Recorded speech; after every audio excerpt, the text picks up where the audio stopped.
south, I've been west, and I've been east. Been around long.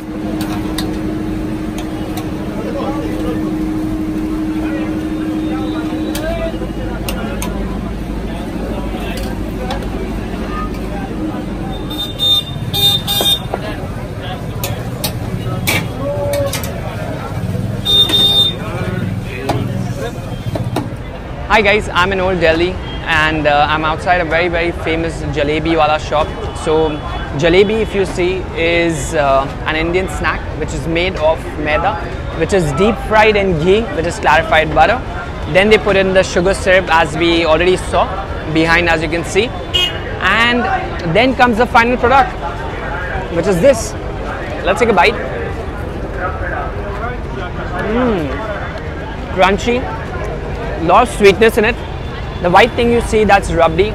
We normally, that's made of condensed milk. It's supposed to be having with like this together. It's of second thing, jalebis should be hot when you eat it. और यार अगर आप दिल्ली आए और आपने जलेबी नहीं खाई तो आपने क्या खाया? So you have to come to Delhi. This shop was built in 1884. That's like really old.